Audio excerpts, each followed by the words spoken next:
आपकी बात दुरुस्त है, परंतु कोई ना कोई प्रोसीजर तो कोर्ट ने फॉलो करना है। या पहले हम पिटीशन फाइल करते हैं, आपको पता, जैसे आपको जानते होंगे कि सीआरपीसी या जो हमारा सीपीसी है, कानून के तहत ही हमारा जो है कोर्ट है वो चलता है, और कानून की एक प्रक्रिया होती है। जब हम पिटीशन फाइल करते हैं, ये नहीं होता कि उसी टाइम पे उसका डिसीजन होता है।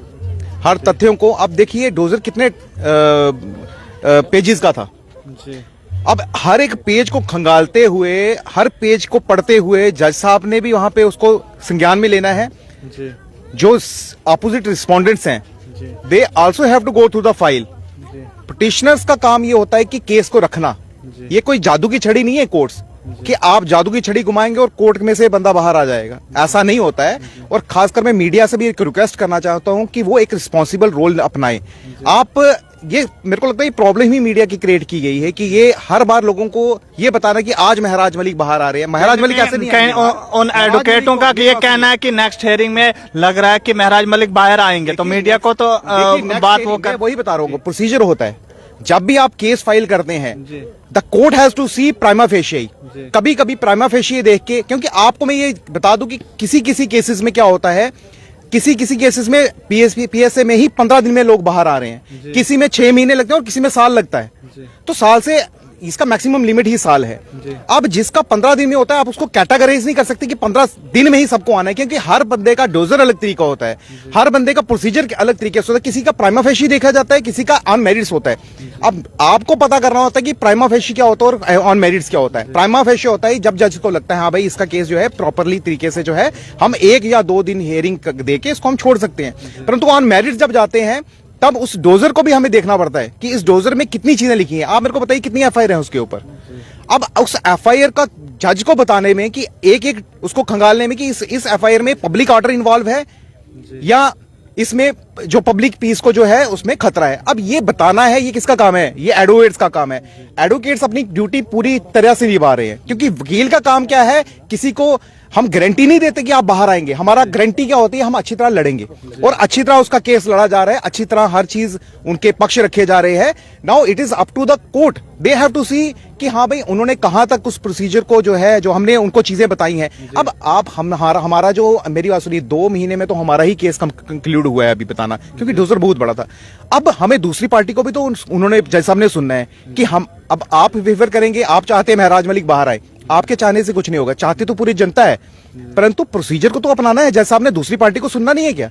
वो उनको भी उतना ही टाइम देंगे जितना हमें टाइम दिया है। अब हमारा इसलिए बोलते हैं कि उन्होंने बाहर आ जाना है, क्योंकि हमें ये आस है कि प्राइमा फेशी देख के भी वो हमें भेज सकते हैं जज साहब। अब जज साहब जो है उन्होंने अपना दिमाग लगाना है, ना कि हमारी दलीलों के ऊपर ही उनको छोड़ना है। हमारी दलीलें पूरी हैं, हमारी दलील ये कहती है उनके ऊपर कोई ऐसा एलिगेशन नहीं लग सकता है जिसके तहत उनके ऊपर पीएसए लगे।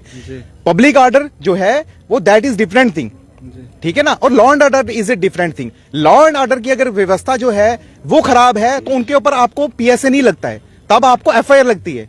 तो हम बोलते थे आप एफआईआर लगाइए, हम उसको चैलेंज करते कोर्ट में, पर आपने ऐसा कानून लगा दिया पीएसए का, लॉ एंड ऑर्डर का तो कोई प्रूव ही नहीं हो सका। मेरे को बताइए कौन सा ऐसी चीज है लॉ एंड ऑर्डर के तहत उनके ऊपर बनी? कोई नहीं है। यही तो बता रहे हैं जज साहब को, और जज साहब ने इसको देखा है, संज्ञान में लिया है। परंतु आप इस तरह नहीं होता कि हम जाके उनको बोले जज साहब को, जज साहब बोलेंगे ठीक है आप बढ़िया कर रहे हैं, पर दूसरे का राइट टू बी हर्ड जो है, ये एक बड़ा हमारा नेचुरल जस्टिस का, एक कानून का एक बहुत इंपॉर्टेंट मैटर है कि आपको राइट टू बी हर्ड देना है। राइट टू बी हर्ड दूसरी पार्टी को भी देना है, हमें दिया उनको भी देना है, उनका भी एक पूरा पक्ष रखना, उनको अपना रखना जरूरी है। तो मैं ये चाहता हूं कि मीडिया जो है इसमें लोगों को थोड़ा ये भी बताए कि टाइम के साथ लोग जो बाहर आएंगे। अब आपके कहने से, मेरे कहने से अगर ये चीजें होने लगी तो फिर कानून का तो मतलब ही नहीं है। कानून ने अपनी प्रक्रिया करनी है और बड़े अच्छी से करा है, और हमारे जितने वकील हैं अच्छी तरह इसको केस को लड़ रहे हैं, और बाकी जो है वो जो है कोर्ट उसका संज्ञान लेके बैठी हुई है, करेगी अपना निश्चय। जो एडवोकेट जो लीगल टीम बनाई थी उनका ये भी कहना था कि हम 3 महीने के अंदर ही महराज मलिक को बाहर लाएंगे। आखिर उन्होंने भी तो दावा किया था, अब 5 महीने भी गुजर रहे हैं, ऐसे आपका ये भी कहना है कि 1 साल तक जो अंदर रह सकते हैं। सर मैं यही चीज आपको बोल रहा हूँ कि मेरे ऐसे भी केसेस है कि जहां पे 15 दिन में बाहर बंदा आया हुआ है। एक, अब अगर आप बोल रहे हैं कि प्राइमा फेशी केसेस पे जजेस के, हमने तो इस दावे पे बोला था क्योंकि ऐसा केस ही नहीं है, ऐसा केस ही नहीं है जहां पे वो प्रूव कर सकें कि पब्लिक ऑर्डर को कोई नुकसान है। वो लॉ एंड ऑर्डर के मेंटेनेंस की बात है। अब जज साहब को हमें समझाने के लिए, इतनी एफआईआर को खंगालने के लिए हमें टाइम उसमें लग रहा है। अदरवाइज कोई प्रॉब्लम नहीं थी। अब जज साहब ने, अगर हम अपनी कंक्लूड ही नहीं कर पाएंगे 2 महीने में, तो हमें कंक्लूड करने लग गए। अगर हम कंक्लूड नहीं करेंगे दूसरे पक्ष को कैसे मौका मिलेगा? अब ये कि जैसा अब उसको देख के ये कर सकते थे कि हाँ भाई, जैसे हमने 3 महीने, आप बोल रहे कि उसको बाहर निकालना था, 3 महीने में आ सकते थे। 3 महीने में आ सकते जब प्राइमा फेशी केस खत्म हो जाए। जब प्राइमा फेशी केस खत्म नहीं हुआ है, जब प्राइमा फेशी प्रूव नहीं हो, जज साहब ने इसको संज्ञान में नहीं लिया कि यहाँ पे प्राइमा फेशी केस नहीं बनता है, वो जज साहब की मर्जी है, उसमें कोई किसी को चैलेंज नहीं कर सकता कि क्यों नहीं इन्होंने देखा। जिस तरीके से एक वीडियो भी वायरल हुई थी जिसमें एमएलए डोडा महराज मलिक को हॉस्पिटल लाया जाता था और उन कड़ियां बांध कर जो है उन्हें हॉस्पिटल लाया जाता, आप किस नजरिए से देखते हैं कि एक एमएलए को पीएसए के तहत क्या कड़ियां लगाया जा सकते हैं? देखिए, कोई भी चीज जो है जब तक प्रूव नहीं होती ना जी, वो हम उसको एक्यूज जो है एक्यूज बोल सकते हैं, पर he is not a convict, कि हाँ भी कन्विक्ट तो नहीं हुए अभी वो किसी कोर्ट के थ्रू, कोई अभी निर्णय नहीं आया। Everybody is presumed to be innocent unless proved guilty. He has not been till proved guilty. उनका केस चल रहा है, पर अगर इस तरह से हरकतें की जाएंगी कि आप उनको चेन में बांध के लाएं, तो आप पूरे देश में आप देख रहे हैं कि क्या मौजूदा हालात बने हुए हैं। अब हर जगह आवाज जो है वो मीडिया का भी उठाना बनता है। हम वकील तो अपना काम कोर्ट में कर रहे हैं, जो मीडिया है वो भी अच्छा कार्य करिए अपना, परंतु अगर ये सब चीजें जो है अगर सही तरीके चले तो कोर्टों की तो जरूरत ही नहीं पड़े, ये थाने बंद हो जाएं, ये कानून का सहारा लेना बंद हो जाए। परंतु ये चीजें मौजूद हैं, इसीलिए हम कानून का सहारा ले रहे हैं और हमें कानून पे पूरा भरोसा है कि कानून हमारा साथ देगी, चाहे लेट दे, चाहे थोड़ा सा टाइम लग जाए, क्योंकि केस ही ऐसा है, कोई वैसी नहीं है कि गली से उठा के किसी बंदे को अपने अंदर कर दिया। He is a sitting MLA और उसके खिलाफ जो है आप हर जो तौर पे अपनी जो जितनी पावर है आप इस्तेमाल करेंगे, हमें उसमें कोई नहीं है। पर जब हम कोर्ट पे ये भरोसा है कि कोर्ट में जब हम सामने लाएंगे तो कोर्ट में ये चीजें संज्ञान में ली जाएंगी और इसके बाद काफी चीजें हैं, अगर गलत चीज हुए तो उस पर्सन पे भी उंगली उठेगी जिसने ये गलत किया है। चलिए, बहुत बहुत शुक्रिया। हमारे साथ अमित जी हैं, इनसे भी बात करने की कोशिश करेंगे, क्या कुछ कहेंगे इस पूरे केस को लेकर। देखिए, जैसे कि वकील साहब ने बताया, हमें अपने देश के संविधान को समझना होगा। ये हिंदुस्तान है हमारा, क्योंकि यहाँ पे संविधान बाद में बनता है, तोड़ने वाले पहले ही बनते हैं। यहाँ पे संविधान का गलत इस्तेमाल करने वाले बहुत ज्यादा हैं और यहाँ पे जो संविधान में बैठे हुए हैं, जो चेयर पे बैठे हुए हैं सरकारों में, अगर वही संविधान का गलत इस्तेमाल करके पीएसए लगाकर एक निर्दोष इंसान को, निर्दोष नेता को अंदर भेजेंगे, तो बताइए कोई क्या कर सकता है। अब कोर्ट का प्रोसीजर आप मुझे बता दीजिए, आज के टाइम अगर किसी को झूठे केस में भी फंसा दीजिए, उसको 10 साल लग जाते हैं अपने आप को सच्चा साबित करने के लिए। आप खुद ही देखिए, हमारे दिल्ली में जिन्होंने हॉस्पिटल बनाए, मोहल्ला क्लिनिक बनाए, 2 साल वो जेल में काट कर आए और उसके बाद उनको सुप्रीम कोर्ट ने निर्दोष साबित कर दिया। मुझे बता दीजिए, ये तो हमारा सिस्टम है। हमारे जब तक हमारा संविधान को सही तरह से यूज नहीं किया जाएगा, एक संविधान लाया नहीं जाएगा, गलत फंसाने वाले के लिए भी कानून नहीं लाया जाएगा, तब तक ऐसा काम ये चलता रहेगा। अभी आप बता दीजिए, यूजीसी आया, आप ही बता दीजिए यूजीसी पे इन्होंने क्या कानून लाया। देखिए, एससी वाले भी हमारे भाई है, हमारे बेगाने नहीं है, वो भाई बहन है हमारे। हम उनके घर खाते हैं, वो हमारे घर खाते हैं। आज के टाइम छुआछूत रही नहीं।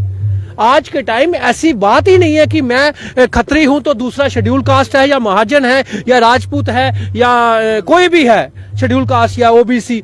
आज के टाइम ऐसी बात रही नहीं, लेकिन जानबूझकर भाजपा के द्वारा पहले हिंदू मुस्लिम में बांटा गया, फिर मंदिर मस्जिद में बांटा गया और आज के टाइम जातिवाद में बांटकर अपने मैं कह रहा हूं कि ये जम्मू का नहीं, ये पूरे देश के हिंदुओं को खत्म करने की साजिश है। जनरल कास्ट, उनका कत्ल करने की साजिश है, उनके बच्चों को फंसाने की साजिश है। आप मुझे बताइए, कानून क्या होता है, संविधान क्या होता है? संविधान वो होता है जिस तरह महराज मलिक जी को फंसा दिया। क्या महराज मलिक जी को जिन्होंने फंसाया, कल को वो कोर्ट से बरी हो जाते हैं, क्वैश हो जाता है, वो बाहर आ जाते हैं, क्या जिन्होंने पीएसए लगाया क्या उनको कोई सजा होगी? वहीं पे महराज मलिक जी के लिए जिन महराज मलिक जी ने ये बोला था कि एक निर्दोष इंसान को, नारे लगाने वाले को पीएसए लगा दिया, उसकी मां जब पांव पड़ गई महराज मलिक जी के, महराज मलिक जी ने इमोशनल होकर बोला कि कैसे एक निर्दोष इंसान को पीएसए लगा दिया। उसके बाद वो 2 महीने में वो बंदा बाहर आ गया। आज महराज मलिक जी अंदर है, लेकिन मुझे बता दीजिए, जिसने पीएसए लगाया क्या वो अंदर हुआ? वो तो नहीं अंदर हुआ। यही हमारा संविधान है, यही हमारे संविधान की चेयर पर बैठे हुए लोग संविधान के साथ खेलते हैं। इसलिए हमारा संविधान बहुत कमजोर है। हमारा संविधान हमारे जैसे कमजोर लोगों के लिए है, हमारे जैसे निर्दोष लोगों के लिए है। आपको अपना सच साबित करने के लिए 10-10 साल कोर्टों के चक्कर लगाने पड़ेंगे। वहीं पे यूजीसी लाया। आप मुझे बताइए, क्या हमारे या तुम्हारे बच्चे जब एक 4-5 बच्चे जब बैठे होंगे, एक हंसी खेल में ही बंदा बोल देता है, ओ भाईजान चावला यार तू बड़ा कंजूस है यार। एक मजाक होता है ये आपस में, एक फ्रेंड सर्कल में ये मजाक चलता है। अरे भाई, ये इस मजाक पे आपने इतना बड़ा कानून ला दिया। आपने ये बोला कि अगर कोई एससी ओबीसी अगर आप पे कोई गलत इल्जाम भी लगाता है, झूठा इल्जाम भी लगाता है, तो आपको आपकी डिग्री कैंसिल हो सकती है। उधर आपकी एक टीम जो बैठेगी उसमें भी एससी के लोग होंगे, उससे भी ओबीसी के लोग होंगे, उसमें भी जनरल कास्ट नहीं। मैं मोदी जी को कहना चाहता हूं, सीधे जनरल कास्ट का कत्ल ही कर देते। अरे आप तो हिंदू राष्ट्र की बात कर रहे थे, आपने तो जातिवाद में बांट दिया फिर लोगों को। आपने तो 1947 वाला माहौल ले आए आप, जहां पे 1947 में जब ये बंटवारा हुआ था, क्यों हुआ था? जिन्ना इसलिए चला गया था, उसने इस्लामिक कंट्री बनानी थी पाकिस्तान, इसलिए वो चला गया। यहाँ पे हिंदुस्तान में हिंदू भी रहा, मुस्लिम भी रहा, सिख भी रहा, ईसाई भी रहा, और बड़े प्यार से रहे। लेकिन इन्होंने क्या किया? भाजपा ने 2014 के बाद आए, इन्होंने पहले हिंदू मुस्लिम में बांटा, फिर जातिवाद में बांटा, अब ये मंदिर मस्जिदों में भी बांट रहे हैं। तो ये हालत हमारे देश की हो चुकी है। इसलिए देश तभी आगे बढ़ेगा जब बिजली, पानी, एजुकेशन, हेल्थ की बात करेंगे। आज महराज मलिक जी जो है वो एक डिस्पेंसरी मांगने के ऊपर आज अंदर कर दिया गया, एक डॉक्टर पे सवाल करने के ऊपर आज अंदर कर दिया गया। मैं पूछना चाहता हूं, जो आपने बी बोए हैं वहीं आप बोगोगे। आपने कल देखा उधमपुर में, एमएलए साहब ने